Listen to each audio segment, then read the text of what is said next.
Dani, agora eu sou cegueira deliberada. Como vocês sabem bem, eu nunca me aprofundei nos estudos do direito criminal. Mas eu li em debates, eu vi em alguns lugares essa questão da cegueira deliberada. Como a gente estava falando aqui de partícipe ou não, enfim, se você é cúmplice ou não.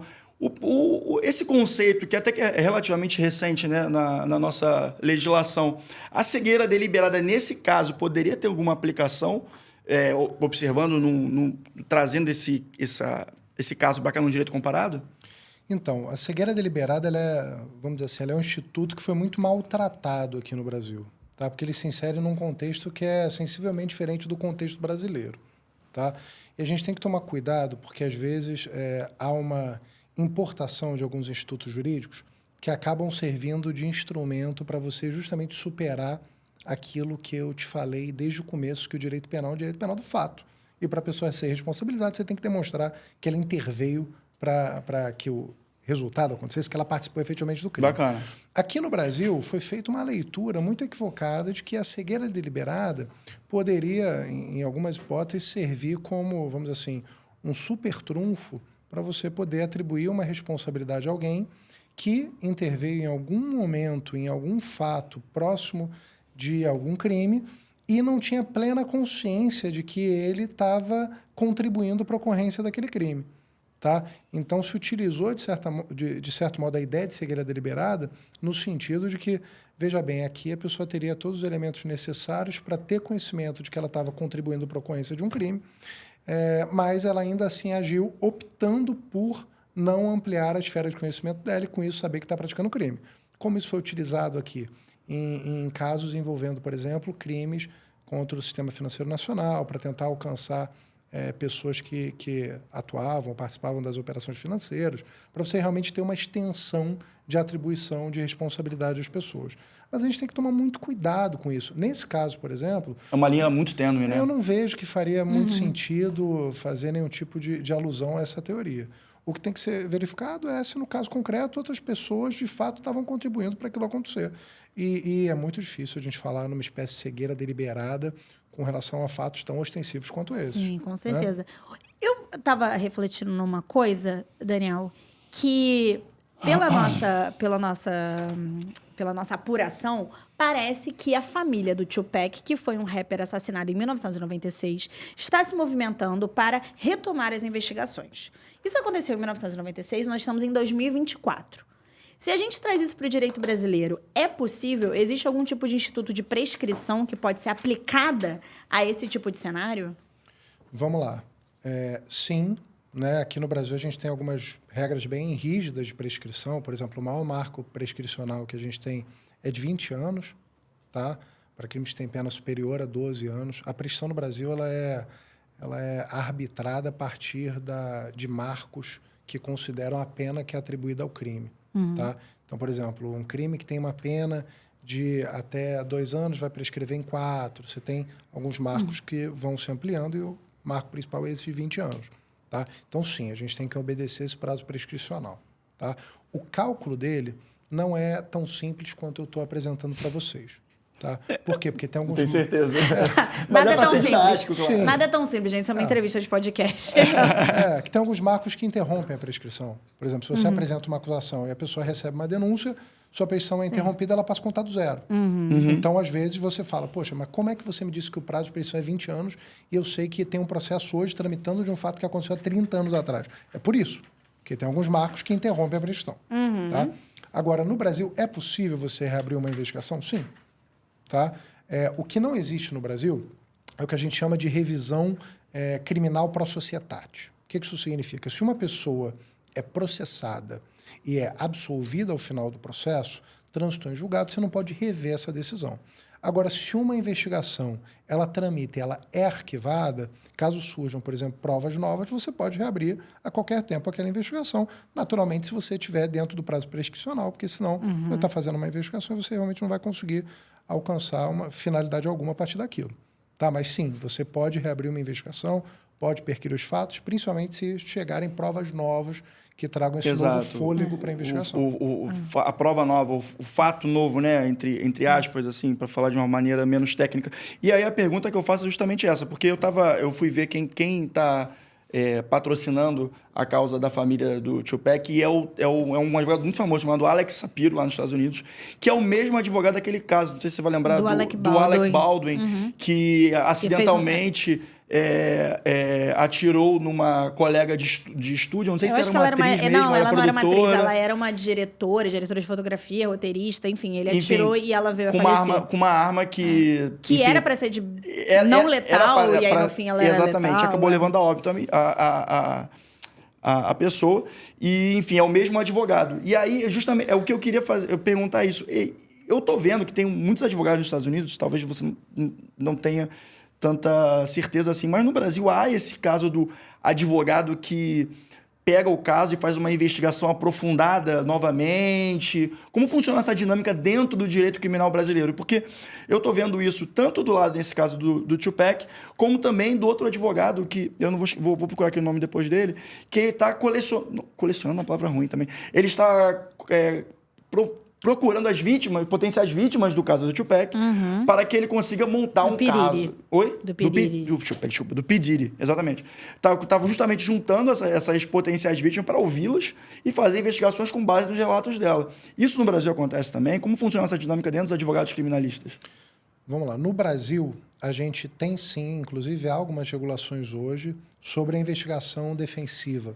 É porque, via de regra, se chama de investigação defensiva essa investigação feita pelos advogados. E sim, isso é uma coisa muito comum.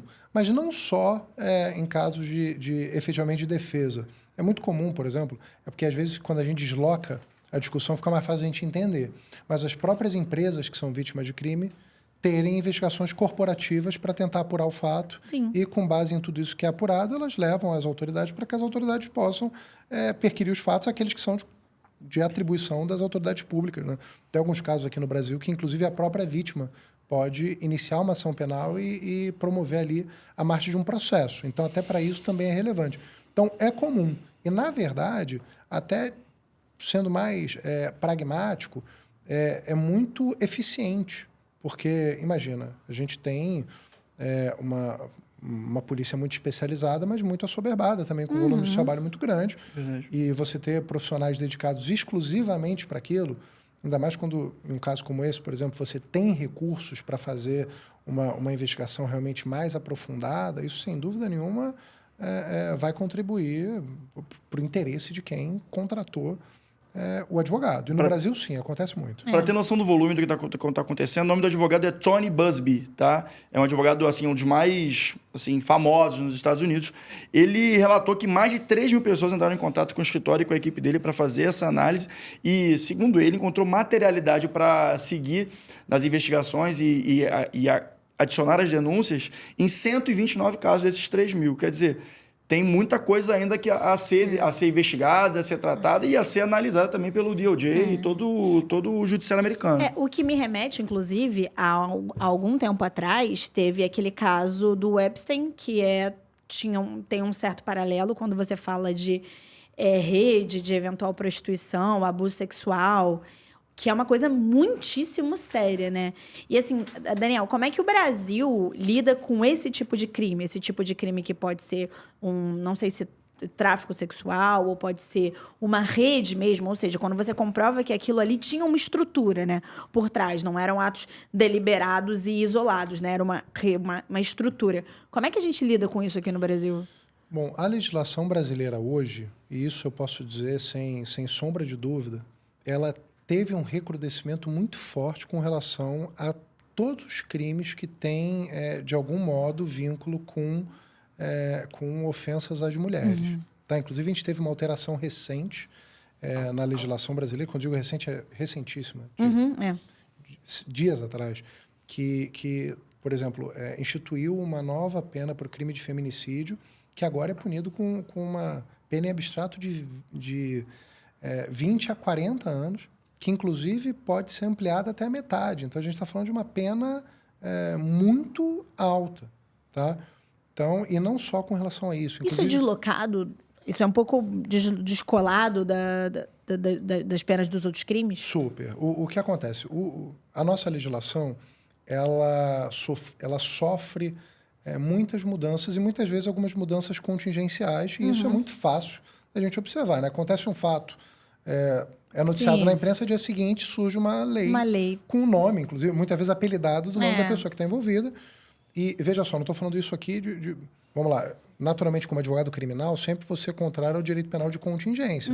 O que não significa que muitas vezes algumas situações específicas mereçam uma revisão da legislação, até para que haja um cuidado maior, principalmente quando a gente está falando de pessoas que estão em situação de vulnerabilidade. Tá? Então, vejam só, tem essa dualidade que a gente sempre tem que tomar muito cuidado. Claro. Né? É porque o advogado criminalista ele sempre se preocupa muito, por essência, com o réu, porque todo réu, perante um sistema criminal, está em posição de vulnerabilidade. Sim. Mas a gente nunca pode esquecer que, do outro lado, está uma vítima. Né? E muitas vezes, algumas vítimas que estruturalmente já estão sujeitas a uma posição de vulnerabilidade muito grande. Né? Então, hoje tem uma lei de proteção às mulheres, que foi, lógico, encabeçada pela Lei Maria da Penha, todas as alterações, que dão bastante corpo e força para a legislação nesse sentido.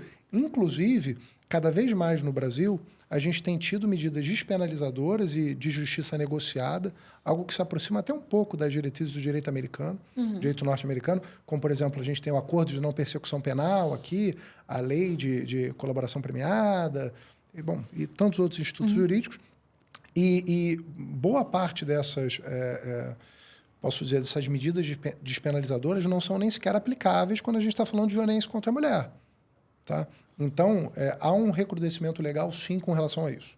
E o Brasil tem instrumentos jurídicos para perquirir esses fatos, não só com relação à violência contra a mulher, mas também essas redes que você mencionou. A gente tem a Lei de Organizações Criminosas, que trata de crime associativo envolvendo essas organizações mais robustas e verticalizadas. A gente tem o crime de associação criminosa no nosso direito brasileiro. Na verdade, o nosso direito brasileiro, inclusive, a gente tem uma pulverização de muitos crimes associativos. Tá? O que traz até um desafio para o aplicador da lei de saber qual crime é aplicável para cada caso. Né? Porque a gente hoje não tem alguns parâmetros mais objetivos de imputação desses crimes. Não tem balizas muito concretas e, às vezes, há uma interseção dos fatos que muitas vezes pode estar sujeitos a vários crimes. Eventualmente, você vai ter dificuldade de entender num caso se você está diante, por exemplo, de uma constituição de milícia, que é um crime específico, se você está diante de uma associação criminosa ou diante de uma organização criminosa.